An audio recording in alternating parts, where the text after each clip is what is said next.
Hallo vroue keer lesers, ek is Elis Patron en ek is hierso vandag saam met vroue keer om die voorblad te skiet vir een van die September uitgawes.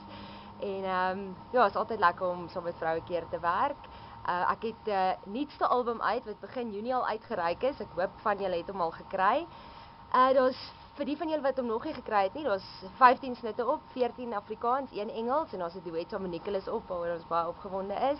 En ek het so 13 uit die 15 van die liedjies self geskryf, of net die lirieke of die lirieke en die musiek, of ek het dit saam met Mark Brendan, Don Kelly, Johan Oberholzer en Neil Skoomie ook geskryf.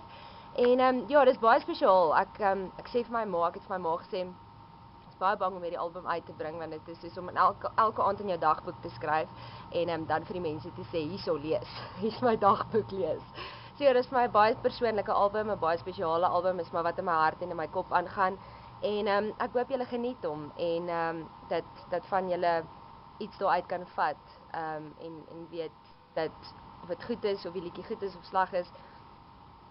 Ek is baie gefokus op lirieke en soos ek sê, dis goed dat in my hart en my kop aangegaan het en vir my gaan dit net oor om met mense te kan praat en dat jy iets daaruit kan vat en kan weet as jy deur iets slegs gaan, of deur dieselfde ding gegaan het, dat jy nie alleen is nie, of dit is om jou gelukkig te maak en te kan dans daarop. Dis waarvoor ek gaan, is om mense of saam met my te kan laat huil, of saam met my te kan laat lag, of saam met my te kan laat dans. My nuutste musiekvideo is nou ook op YouTube, so daar was ek wil huil as dit reën, en ek sal bly wees as julle 'n bietjie kan gaan kyk daarna, ons is baie opgewonde oor dit, en dan sou ook van die nuwe album Op Pad Na Jou, wat nou al 'n ruk terug uit is, 'n baie lekker video, 'n opgewekte video, ons het lekker gelag, en dit was 'n goeie tyd geweest, so ek hoop julle geniet hom saam met my. My ideale man, weet jy, ek is nou 28 jaar oud, en ek het nou nog nie my godsman ontmoet nie, maar ek bid baie hard vir hom. Ek dink ek is nou op 'n ouderdom waar ek besef het, ek weet nie wat ek wil hê nie, en ek weet nie wat ek nodig het nie.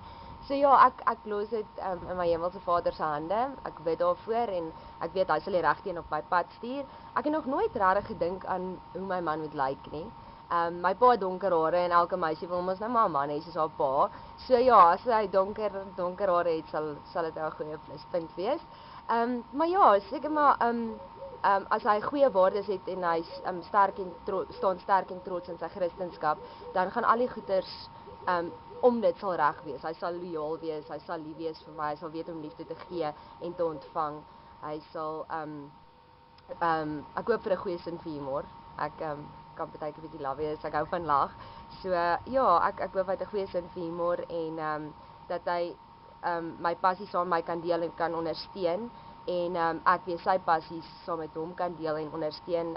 Ek hoop hy's lief vir die bos, en ek jag 'n bietjie net vir die pot en vang vis. So ek is 'n buitelewe mens, so dit sal lekker wees om so iemand te kry. Maar ek wag vir hom, ek weet die Here sal hom vir my stuur. Ek sal graag wil baie dankie sê dat hulle my ondersteun. Dankie dat ek nie 'n regte werk hoef te kry nie. Ja, dit is iets om vir dankbaar te wees, en dit is baie kosbaar dat mense kan ondersteun in jou passie, en dat ek kan doen wat ek doen, en ek waardeer dit ongelooflik baie, en ek hoop julle weet dit. En solank as wat julle die series koop, sal ek liedjies skryf en aanhou sing. Baie dankie van my kant af.